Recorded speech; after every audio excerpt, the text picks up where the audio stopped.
Hi everyone, welcome and thanks for joining us in your precious Friday lunchtime. And that thank you is obviously extended to our guests as well as everyone who's listening in. And then there'll be a fair few of you that'll be watching this as the sort of edited webinar highlights. So this is our sort of Friday Certes debate. We've got something that's very much on topic, which is around what we're calling sustainable digital infrastructure.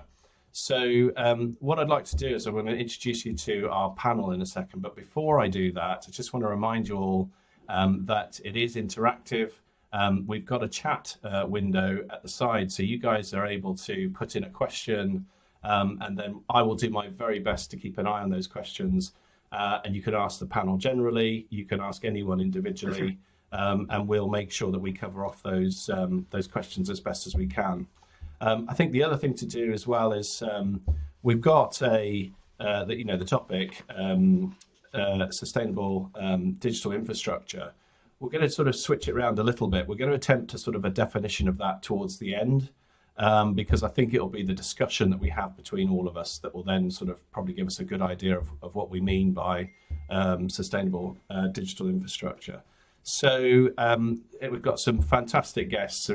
I've been on one session previously with Leon, but it's the first time I've met Astrid and Jason. So welcome all of you, and thank you very much for joining us. What I've done is I've just done alphabetical order on first name. I thought, that would be fair. So Astrid, I suppose whenever that happens, you're always first. You have a chartered qualification as well, specifically within the sort of environmental spaces, which I'd not seen before. So it'd be great for you to give us a background on your passion and maybe a little bit about the institute that hands out that chartered qualification. Over to you, Astrid. So I guess I should start with my IEMA is. I'm a chartered environmentalist. Or given that qualification through IEMA, Society of Environmentalists. What that means is that they assess your past history on research and spreading sustainability culture into organisations, leadership, things like that. And they give you an interview and they marry that up with their parameters, whether they think gives you chartered status. IEMA has been in existence. Sorry, Astrid, we're just getting a little bit of delay with you. Keep going, but if it carries on, I might ask you to turn your camera off and then we'll go audio only. But at the moment, I'm just talking. Leon and Jason, can you hear me okay? Yes. Okay. I'll just turn it might just help with the recording. Sorry, Astrid, go for it. So IEMA is the Institute of Environmental Management and Assessment. Has a background in being an environmentalist organisation. It moved into sustainability. It's got a wide range of industries involved, from people who look at biodiversity, replanting hedgerow, for example, right through to people who are thinking about chemical sustainability, me in the middle, electronics. I was given the chartered status through work I've done in the field, predominantly in circular economy, for IT hardware, and then trying to marry that with energy efficiency through a number of research projects that we ran. I like IEMA because it has a broader approach than just carbon when talking about sustainability.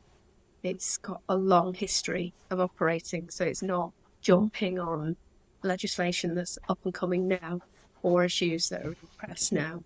It's got wider approach that looks at all sustainability issues as well as carbon, and looks at sensible approaches to that. And we run training. So Astrid, we're having we're not getting all your audio coming through, unfortunately, but I just want to sort of summarize what I picked out of that is particularly the point that we're talking about the circular economy, and also that it's not just carbon, because I think a lot of us, when we first look at this topic, from what you've picked up in the news, or if you're sort of like a layperson, it's definitely, you're talking about carbon footprint. That seems to be the normal thing, but it's much wider than that, than just purely has, I suppose, we should just define what carbon means, but I presume that means just an energy source that's come from coal or something that produces carbon dioxide once you use it. Would that be a fair summary, Astrid, of what you just said? Yeah, but I would clarify what carbon means. So carbon is a currency. When we talk about CO2 equivalent, we're basically talking about all greenhouse gas emissions. Yeah. So it would be the F gases, it would also be methane, a lot of the refrigerant gases as well. So there are 7 greenhouse gases that we talk about when we talk about carbon equivalents, and they all have different intensities. So yeah, that's what I mean by carbon. I mean greenhouse gases. Okay, thanks, Astrid. So we'll come back to you in a second. I'm just going to move across again in alphabetical order. So Jason Liggins, you're working in the UK public sector, Crown Commercial Service, I believe. It'd be great to hear a bit about your background, and also I was thinking, given Crown Commercial, their role, it'd be really interesting to see whether there is a trend, for the importance of sustainable technology, when the government's deciding, what it's going to buy, what sort of weighting it gives it. Is it something that's becoming more prevalent, or, what's the... But before you get into that, apologies, Jason, do you want to introduce yourself and give us a little bit of your background? Yeah, sure. Thank you. Good afternoon, everybody. So I'm a technologist working within the Digital Futures team of Crown Commercial Service, specifically the Crown Hosting team, and my role is to help public sector organisations that want to make use of the frameworks that CCS produces to enable them to buy technology, help them decide what it is that they're trying to buy, what their problem is, what they're trying to solve, and then how to solve it and how to buy it. And so those are all those things. And so I'm a technologist. I've a few decades now working around technology, specifically infrastructures that go into data centers and cloud platforms. A platform is just it is somebody's data center somewhere, and so it's been able to balance the demands and needs of customers with appropriate solutions across the different sorts of technologies that you can possibly buy. In answer to your question regarding sustainability, it's absolutely, it's front and center with all technology procurement and all procurements now within certainly within central government and in the wider public sector. We've committed in law to reduce our carbon dioxide equivalents to zero, but the forthcoming decade. So we've got quite active requirements across the all suppliers to public sector to support those initiatives, and so it's a very important part, especially of technology procurements. We have transparency objectives, so all suppliers are required to be quite transparent about some of these things. And we include, the reduction in carbon and when we talk about carbon, it is carbon dioxide equivalents that we're talking about over that period. And it's not just public sector's use of carbon, so their own electricity consumption. It's also the carbon produced by the suppliers themselves. So everybody needs to be working towards that goal. Yeah, and I suppose, Jason, it's a really good example of where government can actually make a big difference, because you're able to drive all those behaviours within the supply chain, and you can show quite a bit of leadership and steering, like you say, the supply chain, not just internally. Okay, well, look, Jason, we'll come back to you. Thank you for the introduction there. So, Leon, we've met before, previous webinar. We're not in real life yet, but thank you very much for joining us again. Now, you have extensive data center experience. You're very passionate around energy usage. I'm basically doing a bit of a summary for the last time we met. But for those of us that are watching the webinar and haven't seen the previous one, would you mind giving us a bit about your background and your passion and your interest in this topic that we're discussing today? Yeah, sure. So I'm Leon O'Neill, and I'm talking on behalf of the Data Center Alliance today, which is the UK trade association for the UK data center sector. We get involved in talking to government and helping them understand what digital infrastructure is, because they're not really clear on where to put that within government. We help and advise end users on where to buy or where to get information from about their strategy. And we work with co-location operators, equipment suppliers, OEMs, manufacturers, and help connect the dots when it comes to projects and other activities within the data center that's going to impact their business. Second to that, I work, I have my own little consultancy practice, which is Digital Aboards. Digital Aboards is really focused on connecting those dots. It's more a business development activity. And I'm very passionate about helping the data center industry achieve a number of targets that are set for us around net zero, and really investigating technologies that might exceed net zero and presenting them to the market as potential solutions of the future. My overall dream is to get renewable energy companies co-investing and cooperating with data center operators to deliver data and energy hubs throughout the UK. And that's kind of my dream. That's me in a nutshell.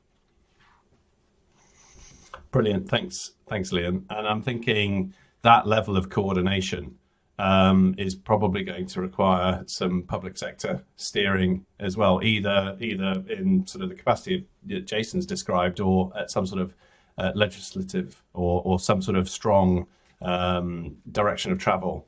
And I think that's part of the challenge that the discussion we're having at the moment. I suppose we want to make sure it's as clear as possible. But I think if we were having this discussion in some boardrooms, even at the level we're talking about, it might be deemed to be too sort of technical to understand. Now, I'm not trying to make boards out to be sort of unintelligent, but it's a real challenge within boards to understand technology. So just wondering whether Leon or Jason, either of you have had experience of trying to translate part of the topic that we're going through at that level where senior management really do understand what it is we're actually talking about, rather than it's all just a bit too difficult to get our heads around. Because isn't that part of the challenge here, it's such a big impact, what we do with the planet. But when we start to get into any level of detail, it seems, even, in the climate elements, it's got this complexity, which sort of almost allows some of us to say, well, I don't really understand it, so I can't really do anything about it. So in terms of getting that message across, Leon, first of all, how do we do that? What's the sort of the communication tricks? How do we build up that movement? Well, thankfully, particularly when you talk to the C levels within the suppliers and the co-location operators, most of the C levels are quite tech savvy, and what they don't understand, they have a team around them that do understand. And then through the Data Center Alliance, they've got access to resources that can support and help them in trying to achieve and understand their goals. So the message about the importance of this is not as difficult as it was, say, 5 years ago, because people are conscious of it and people are aware that they need to do something. So I think as a sector, as an industry, we're pretty good at understanding what we need to do and how we need to do it. The question probably comes around, do we have the technology to do it, or where can we find the technology and the expertise to merge what we're trying to achieve together? Cool. And Jason, do you pick up on anything wider, around in the role of government to be able to nudge us along in terms of building this momentum, so that we're starting to think joining up data centers with power providers planned regionally? I mean, Jason, I know this is a really big question, but it's more of your sort of whether you move in those circles or you hear of those sorts of things. So I think the link between certainly between technology and the carbon production from technology and energy use is well understood. So IT uses electricity produces carbon, and that is that link is quite firm and not a difficult concept for our execs to understand. Where they have is a lot harder for them to get a handle on is embedded carbon, and so it's and this speaks to a bit about the circular economy of IT, because there's energy producing that IT in the first place, and do we account for that in our when we're buying new IT? Do we account for the carbon associated with that IT, or would it be better to do the circular? And you've got to balance that off across the energy use of that IT.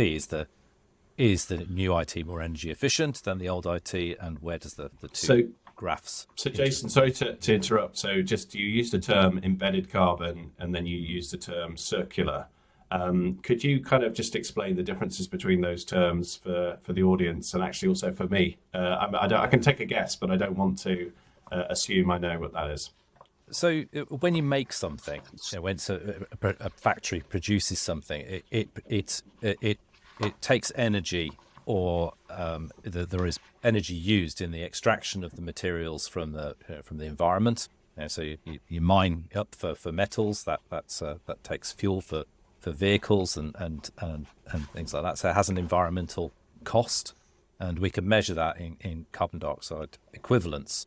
Similarly, when you process those raw materials, that has an energy impact, and you can account for that. And so what you get at the end of it is a product that has had a cost in carbon dioxide terms, or carbon dioxide equivalent terms, that we call that embedded carbon. So every time we replace something, there has a cost associated in that embedded carbon, and the circular economy is referring to the recycling, the reuse of IT.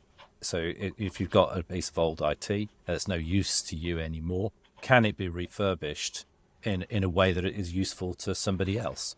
And so rather than waste throw that embedded carbon away, sending it to landfill, can somebody else make a longer use of that equipment, so that they're not having to buy new and have that associated cost of that embedded carbon? So that was quite long. No, that was great. So Jason, I'm just gonna, because I noticed Astrid is back in, and I know Astrid might want to talk about the refurbish options, but I'm just going to test Astrid's connection. So Astrid, can you hear us okay? I can hear you fine. Can you hear me better now? Yes, we can. So I don't know, did you pick up the point Jason was just making around sort of the opportunity to refurbish technology, rather than, I suppose, putting it into landfill or creating another kind of embedded carbon? I did. Yes, I did. I thought the explanation was great. Cool. I think what I would add to that is that circular economy is not just about recycling and reuse. There are lots of models in circular economy, and they've got different values associated with them.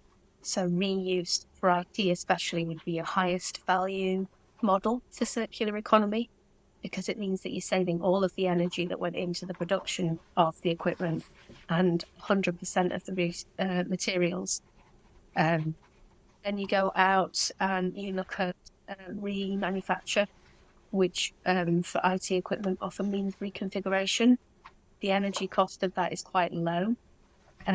Jason was talking about balancing the cost of energy that you use in use phase when you plug the equipment in against the cost of energy that it took to produce the equipment.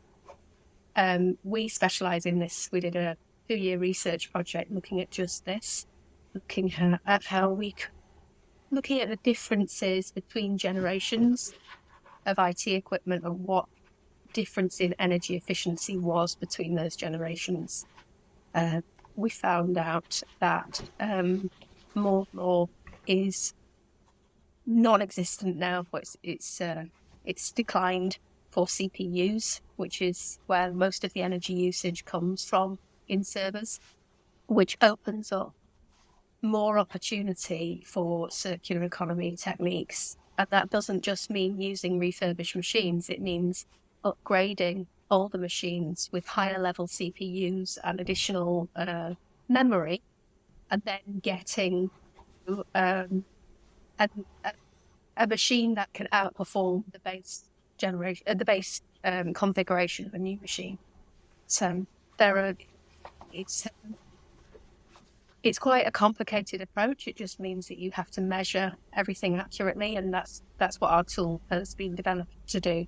So it looks at energy efficiency for all makes, models, and configurations of servers, and then it will do a cost and energy analysis at the time, and also build in the embedded carbon into that, so give you a carbon figure. I guess the barriers to circular economy are not just around energy efficiency. People are concerned about the data that all the devices bear. And there are standards that exist that means that you can handle that data loss risk. So there's software available that's been approved by National Security Agency in the US, for example, and there are systems in place through certification is now on public tenders that looks at secure chain of custody for data-bearing devices. Yeah, but I agree, it's a balance. The other thing that I would add to it is when we're talking about environmental damage or environmental risk for IT hardware, we're not just talking about carbon equivalence. We're also talking materials risk. So there are a lot of precious metals and rare earths in our IT equipment, which are destroyed by conventional recycling technologies and are in low or politically unstable supply. So unless you find a better way of extending product life and maintaining those materials for longer, you risk running out, especially because the IT sector is growing. So there's an increased demand for those materials, and the renewables sector is also growing and they want the same materials. There's evidence that we can get there with recycling. There are recycling technologies that are in development now, which would be much more efficient, covering lots of materials from the same equipment, avoiding materials loss. But we need to buy those technologies time to come into the market and be viable at commercial scale, which is another reason why you'd be looking for product life extension as much as possible for as long as possible to buy that time. Cool. So Astrid, a lot to unpack in that. So thank you very much. So I've just been taking some notes as we've gone along. So the first thing is Moore's law. Not everyone on the call will know what Moore's law is. So correct me if I'm wrong, but I think it's basically over a period of time that the capacity of a computer doubles, but it costs kind of halves. So you've got this initially this sort of arms race of additional processing power that went on through the 90s. But actually, as with everything, you eventually hit the buffers, you get diminishing marginal returns. We're not really seeing that moving. That's made me think of something totally different. So has everyone heard, this is going to need to be fact checked, but you know that sort of saying, which is 80% of most software isn't ever used. So most of the stuff we use is massively more features than we actually use ourselves. And for any of us who are long in the tooth enough, I'm one of them, to think about very, very early word processors. And I think about what I use them for on that really early days and what I do, today on a word processor. I wouldn't say there's a huge difference. There are some notable differences, but broadly speaking, it's the same thing.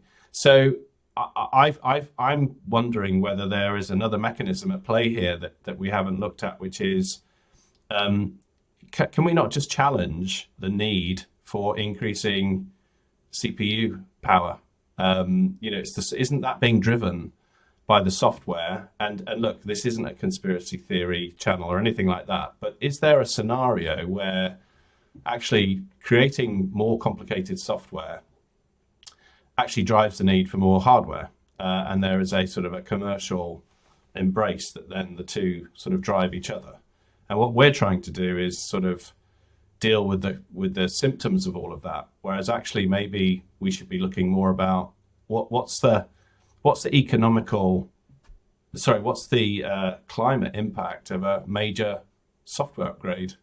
Leon, I'm going to throw that one at you. So just, think of, I don't want to name any actual names, obviously, because there's lots of different things. But if you think of a new operating system that gets launched, what is it really giving us versus previous operating systems? And is that difference worth the environmental impact? Because, we've got thousands of laptops that need to be, cycled out, or, that I'm just trying to work out. It's a slightly different angle here. And if anyone says, oh no, you've got to keep them secure, the decision to stop patching on a particular operating system is a decision made by humans. It's not driven by climate change. So I was wondering, Leon, I haven't prepped you for that question, and I might ask other panels, but do you have a take on that, Leon, or do you think we've just got to keep up with the pace of change? There's an argument within the data center operators community that says that hardware should be focused on in developing hardware that's better and more efficient, and that would be some would say in the community, and I'm talking about seasoned data center professionals that have been in the industry for a long time, would say that it's up to it's the responsibility of the hardware developers to get developing their hardware. How easy that is, I'm not entirely sure. With the circular economy and the refurbishment of equipment, and as Astrid mentioned earlier on, how there's technologies coming through that will improve that. What does that mean to the bottom line of the major hardware manufacturers? And should they be actually investing or focusing on changing their business model to be more about the circular economy? It's a difficult question to ask to answer, given that each business has a different business case for upgrading or changing an application, and what the infrastructure is required behind that is really a decision within that IT infrastructure department of that organization. But I would always recommend that IT departments speak to organizations like TechBuy and look at the many different options that they can show to them, and also speak to co-location operators like Jason, particularly for the public sector, about what could the infrastructure look like within the data center that will support and be more efficient of the hardware that they're going to upgrade for this new application. And again, it's all about communicating within the sector. So from the Data Center Alliance's perspective, throw these questions at us, and we will go to our community and ask them what their thoughts are, and come back with some valid points and valid advice that they can use to inform their strategy. So I'm going to go to the panel one by one on Zoe's question for quick wins. But before I do, and to give them a chance to read that question and before I ask it, just a quick one, Leon.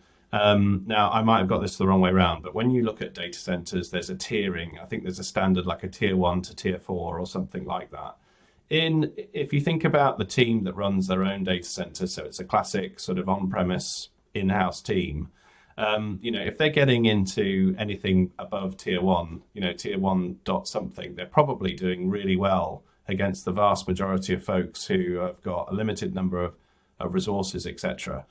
I don't think that if you take that resource constraint of your in-house team, that and I don't know whether tier 1 has any kind of environmental energy efficiency angle to it at all, and equally I don't know whether T4 is bringing all of those things into play, or is there a new tier 5 that we need, which is all about we've got the most efficient hardware, we're consuming electricity in a very clever way, etc., etc. So is there a constraint that you think realistically teams aren't going to be able to? Because the reason why I say it, Leon, is I think there's a lot of teams right now are looking at the electricity bill.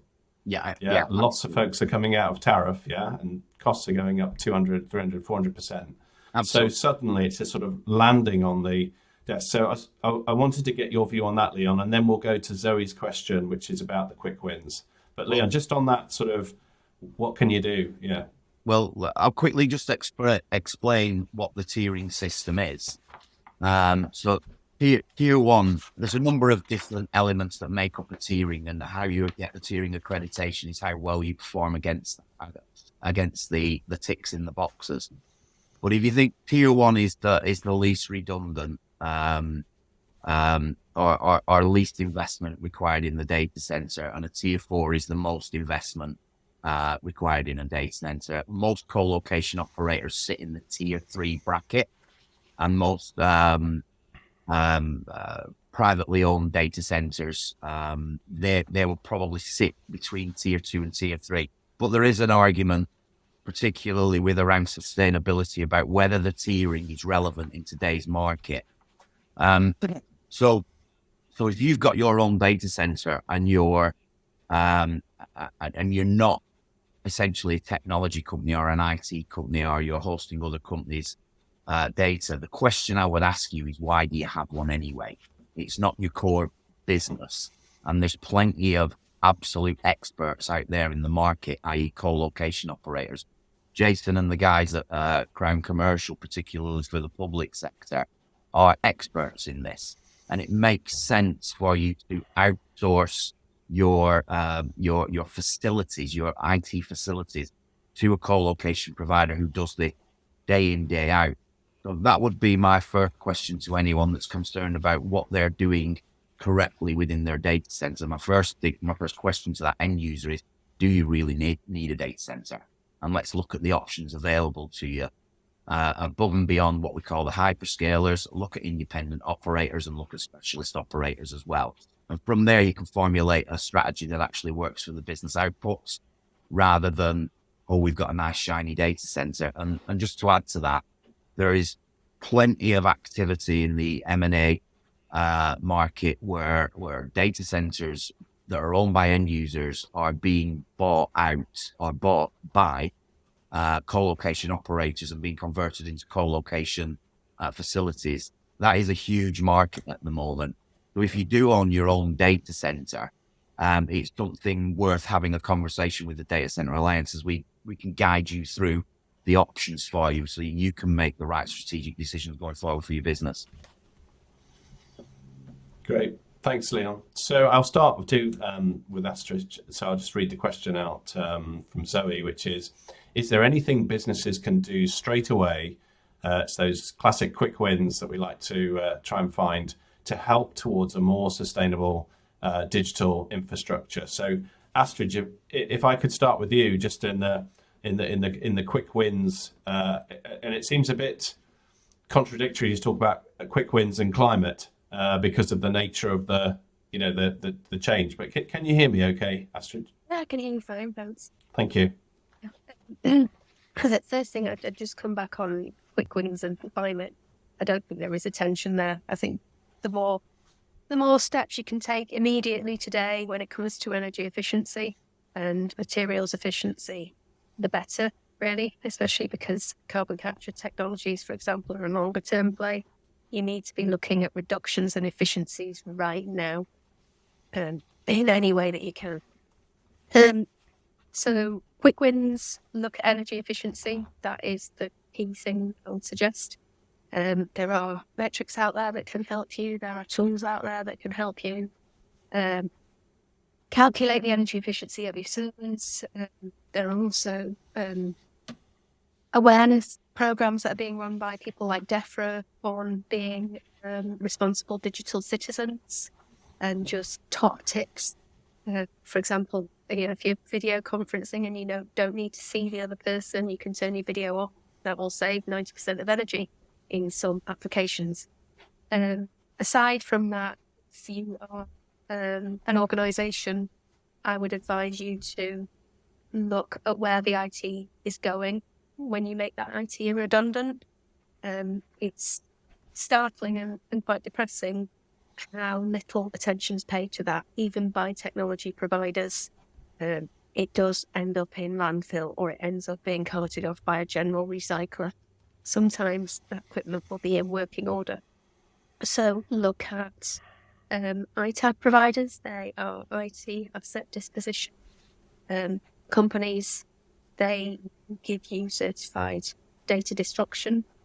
They'll also take care of the compliance risk for GDPR. And they'll try and ensure that it goes to at least recycling, and hopefully to use. So that's another top tip.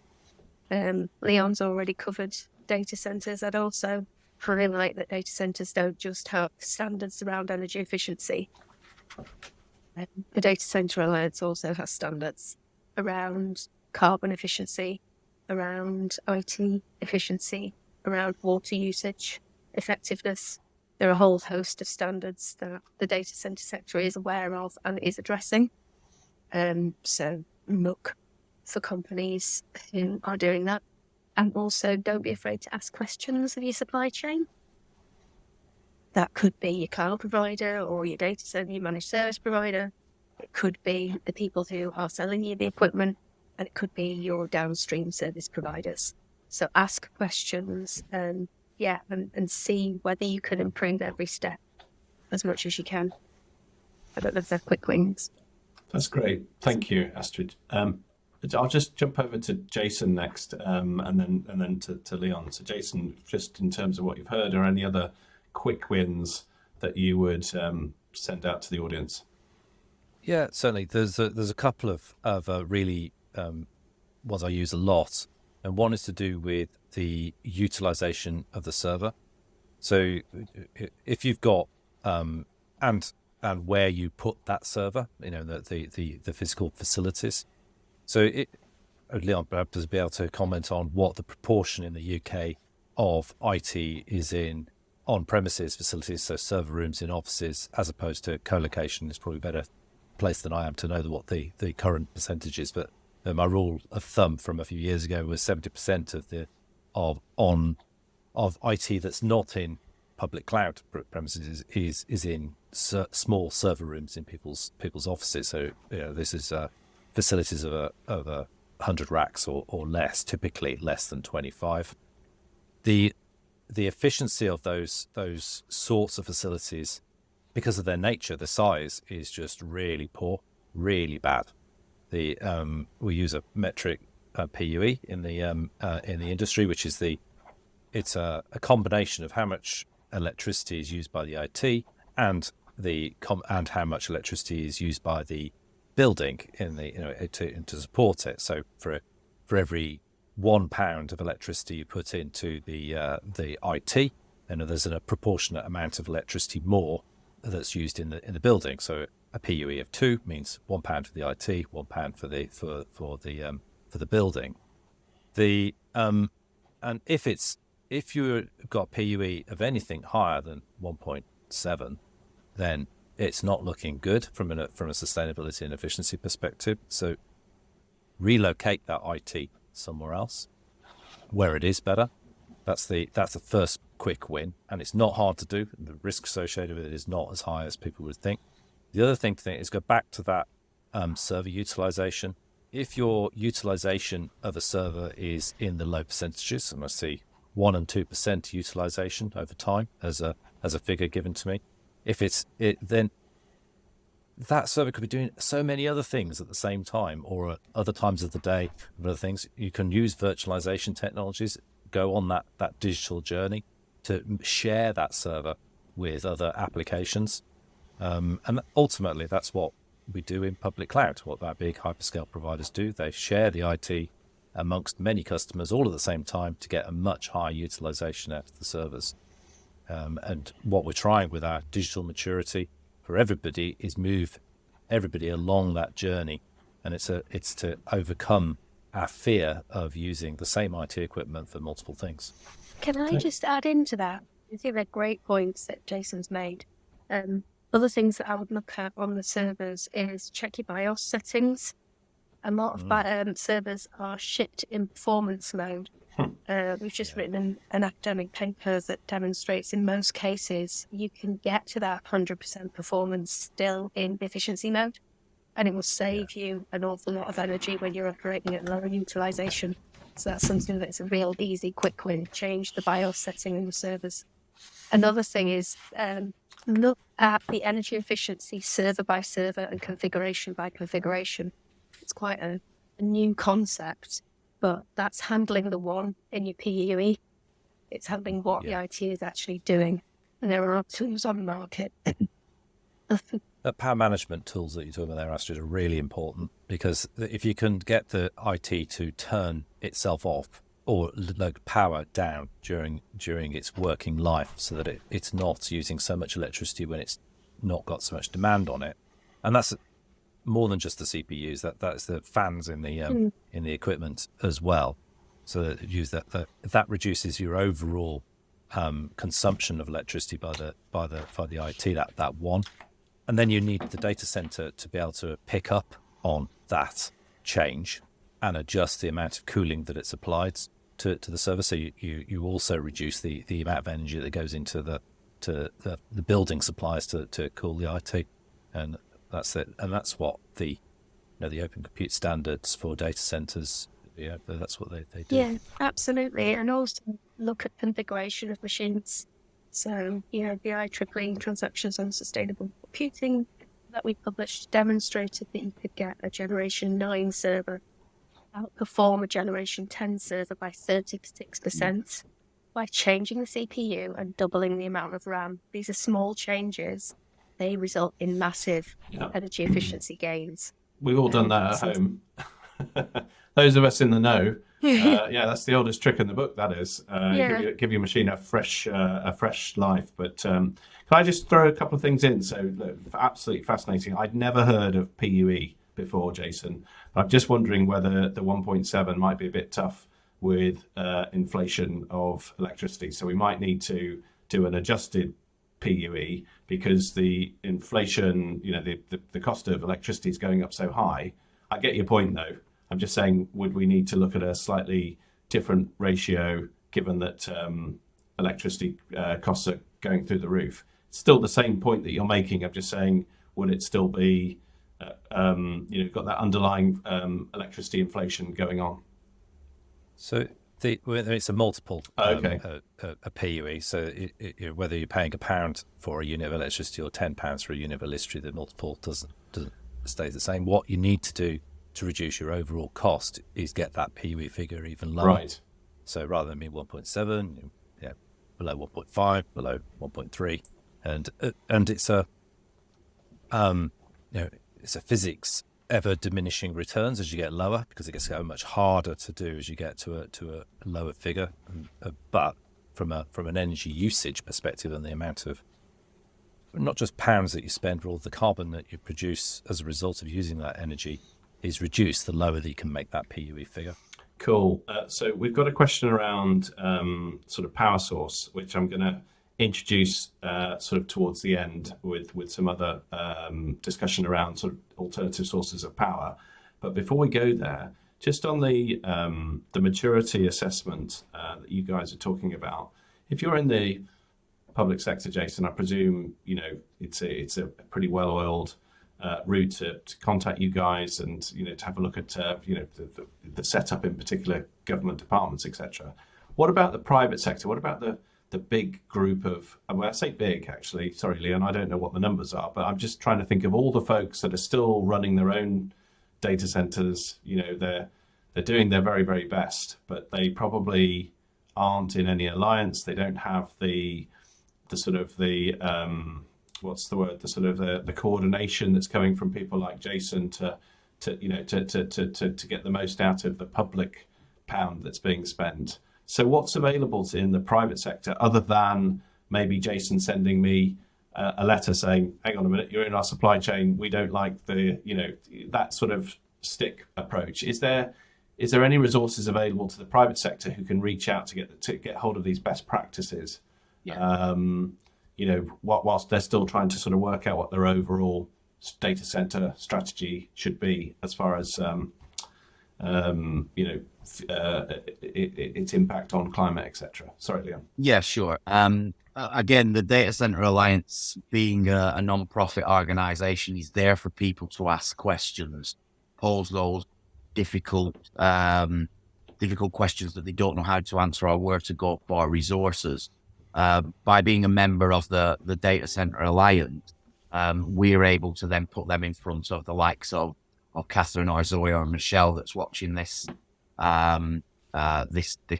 panel right now, and point them in the right direction to organizations that can help them with those questions.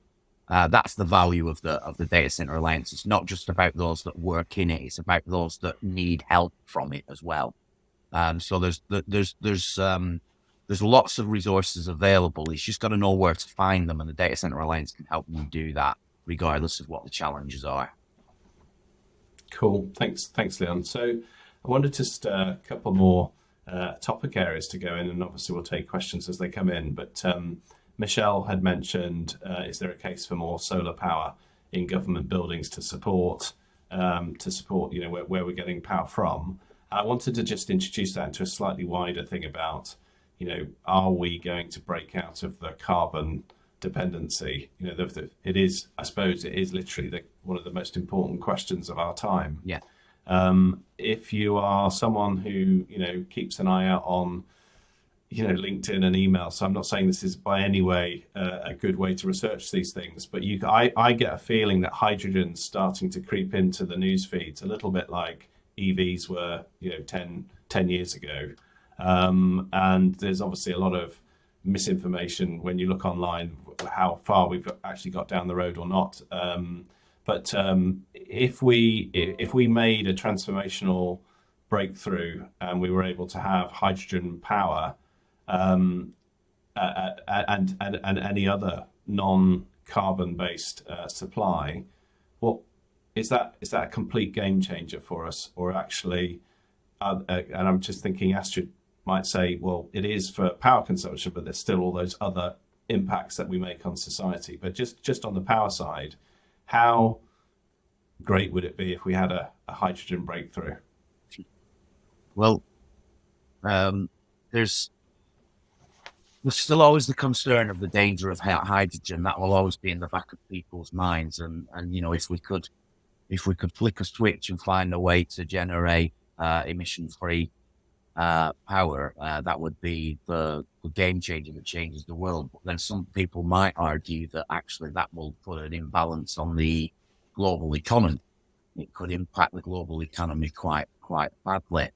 But when the problem that you've got with a lot of the renewables are what you might call clean energies. If you take solar as an example, it's not particularly appealing to the digital infrastructure, and the reasons are simple. It requires a lot of maintenance, it requires a lot of land, and it's about 24% efficient. So it's not reliable enough for our digital infrastructure for it to take it seriously.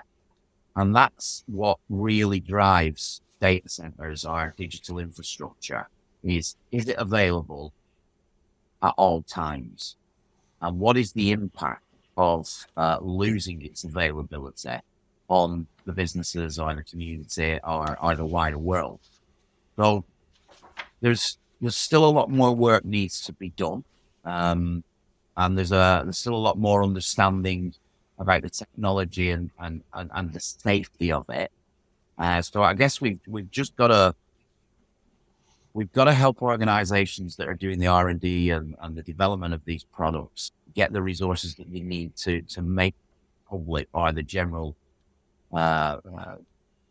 business community comfortable of its safety and its reliability and its costs.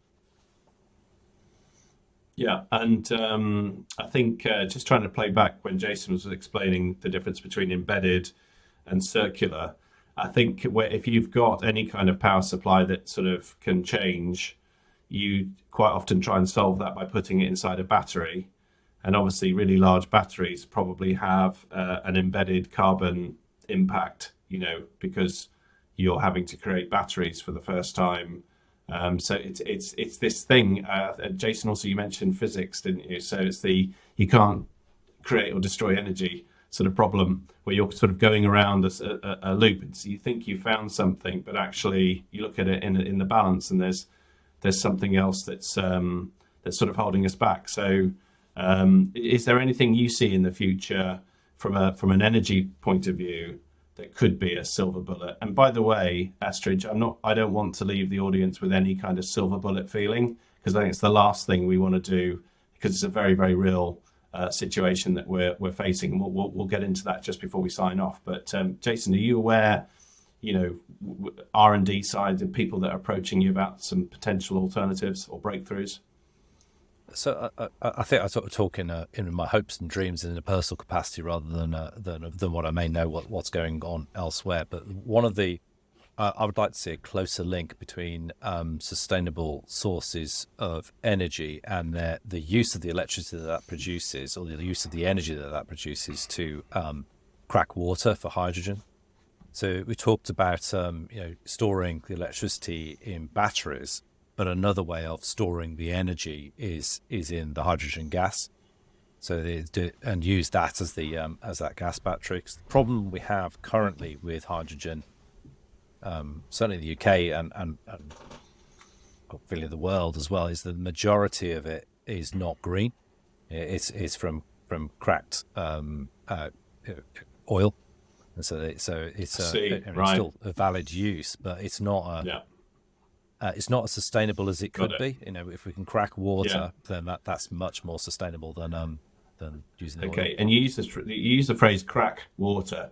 I think what you're saying is that a lot of the hydrogen we're using is actually coming out of oil in the first place. So we're processing out of oil rather than taking out of the H out of H2O, as it were. Okay, it's exactly that. It's crack the chemical. Got it. Understood. Thanks, Jason. So just Can I just come in on that as well? Go for Astrid. I think the points that everybody's making are great. I would just add in that maybe our silver bullet is not just around different energy provision. Maybe our innovations should be around making energy efficiencies through things like combined heat and power, which Leo was talking about and Jason alluded to, with energy goes in, 99% is released in heat. So why don't we use that heat, and we have data as a byproduct of heat production? I think innovations around that are really exciting. And realistically, if we had as many of those as the renewable power side, then we're getting somewhere. Because even if we can generate all this renewable energy, we've still got a problem with energy footprint and energy demand. And like when we transition our car fleet onto an electric grid and our gas boilers onto an electric grid, we're going to see a massive increase in demand on electricity. So efficiency savings and innovations around that would be really, really, really exciting. Brilliant. Thank you, Astrid. So I'm just thinking we've got 7 minutes to go. I've got a couple of things I want to make sure we cover off. One was just very briefly talk about quantum computing. The next one was I was just going to run through some sort of common climate scenarios that I'm aware of, just to give our audience a sense, if they don't know already, just how serious things are for us to do something. And then at the last point will be, just ask each of our panelists to give some takeaway points that they might want to leave the audience with. So very quickly on quantum. Now, quantum sounds like it's a little bit further down the road. I don't know what the power consumption is of quantum, but I do know from a compute point of view, if it delivers the vision that people are talking about, that it is order of magnitude seems to be an understatement in terms of what it will be able to do in terms of compute. I know it will have all sorts of other implications, like the way we do encryption at the moment won't necessarily work, and pretty much everything runs on that current form of encryption. But if we end up with a computing capability that doesn't take the proportionate power feed, that might be very helpful. There's lots of ifs and buts there, but I don't know if anyone on the panel has a view or has been able to Google whether or not quantum is very power intensive. A little bit like the earliest talk of blockchain. I'm not comparing quantum with blockchain, by the way, but people looked at blockchain and then you suddenly saw what the overhead was, and it's sort of become something that you wouldn't really want to do. So does anyone have a view on that, on the quantum side of things? I do. It might be quite old, I went to a conference 3 years ago and they said that quantum has to operate at absolute zero. So your Okay, cooling great. infrastructure is significant on that. I don't know if it's come on any since 2019, which is when the conference was. Okay, so what you're throwing in there is the 0 degrees Kelvin even, and that's going to require quite a bit of power to create that kind of atmosphere. Is that your point, Astrid? Yes. Yes. Okay. So again, we're back into So then I think we should get into what I personally think is a really important message for this session. So when I started looking at this area, not for today, but generally speaking, I was really surprised to be told that the scenario I should be looking at for the next 10 years is an increase in temperature between 1.5 degrees Celsius and 4 over the next 10 years. So you guys might say, oh no, John, that's the wrong scenario. That's the one I'm aware of. And when I ran the 1.5 degree scenario using, there's lots of tools online, you can see what happens to sea levels. 1.5 degrees is really serious. I mean, it is 1.5 isn't trivial at all. And then you start to get into the 4 degree category, and then things become a little bit, I suppose, that gold, Astrid, that you're talking about that just got landfilled. It will survive because it was born out of a supernova, but it won't be our species that will be using it. It will be something else.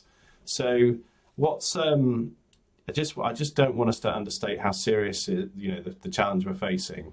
But do you guys work to any tolerances? Is the 1.5 degrees over 10 years something that you guys recognize, or is it 20 years? Or what do we think's happening to climate best case at the moment? If you just take temperature. Anyone want to take Is that 1.5 degree temperature rise by the end of the century? Well, the scenario I saw was within the next 10 years. Now, if it's the end of the century, I don't want to have the effect of underplaying we're it. at about 1.2 above pre-industrial levels at the moment. Yeah. And the aim is to get it to 1.5 by the end of the century. And if we achieve net zero by 2050, we have a hope of doing that in line with science-based targets. And then you would want a sort of midpoint in that for any net zero plans. Jason's probably got a better view on this in terms of government than I have on national targets. I think there is a depressing realisation that the pledges that we have at the minute from global governments, we are unlikely to hit that 1.5 degree temperature rise. It's likely to be more like 2.8, which we use in our training to articulate the fact that really it's businesses who have to boost that number. If everybody put in a net zero plan today, and we're able to achieve a net zero plan by 2050, we may have a hope of keeping that 1.5 degree temperature rise by the end of the century. I don't want to think about what happens if we can't. We know what 2 looks like, and it's fairly shocking. If we aim for 1.5, we've got a better chance of keeping it under 2. Right. 2 degree temperature rise means that you lose on your coral reefs, for example. It's not a good place to be. No. 4 degree temperature rise. We've got to factor in technologies that would mitigate the effects of climate change. That may kick in by the end of the century, which would enable us to adapt to that climate change potentially. But a lot of the species that we see around us will not survive that. And there are tipping points across the world that are likely to kick in at 2 degrees temperature rise by the end of the century. And then you've got a situation in which you risk having an ever-increasing temperature rise because you've lost your ice caps, boreal forest, and various other bits and pieces. Yeah, and I think we can't trivialize this. And what I've heard is that in nature, if you push things too far, you create a new equilibrium, and that equilibrium is something that doesn't sustain life as we know it. So it is a very, very a serious message, and I didn't want to understate that, because what we're doing is extremely serious. Just as a takeaway, for everyone who's listened, and I really appreciate everyone on the panel who's donated their lunch hour to this. If I just go through, maybe I ask Jason, then Leon, and then finish with Astrid, just as sort of the folks that are watching this and everything that we've discussed, what would be your kind of message that you'd want to get across in terms of, you know, a strategy to adopt, or just some takeaways from everything we've discussed? What would your advice be to folks leaning in and listening to this? So, Jason, would you like to start that one? Yeah, thank you. Very, very quickly. It's if you're running IT in your own facilities, or you've got a managed service provider that's doing the same on your behalf, and you're in public sector, or you're associated with the public sector, a public sector supplier, come and talk to me. We can help. Brilliant. Thanks, Jason. And Leon? I mean, my suggestion would be everyone's business challenges are different and they've got different priorities. I'm not saying that one size fits all to solve those challenges to help them achieve their objectives around net zero or increasing their efficiency. But what we can do here at the Data Center Alliance is sit down with you, talk through what you're trying to achieve, and point you in the right direction of experts that can help you deliver on your promises. And that's what we can do. Our community is quite wide and varied with lots of different expertise. And through that community, we can support you in whatever your challenges are going forward. Thanks, Leon. And Astrid, you gave a very powerful kind of view of sort of the future. What would you want to leave folks with in terms of the message you'd like to impart on the audience? I think that everybody's here is great because they obviously care. My takeaway being value data. Don't think of it as an invisible resource that may be low cost, but it doesn't have a low material cost or low energy cost. And value equipment, even though it's lost its monetary cost, because it cost an awful lot to produce that equipment. So, try and think of it as a valuable resource that's worth preserving. Fantastic. Thank you, Astrid. Thank you, Leon. Thank you, Jason. And thank you to everyone who's joined us this lunchtime. I'm sorry I'm 2 minutes over. Hopefully folks have been able to munch through their sandwiches while they were watching. So I will just end our recording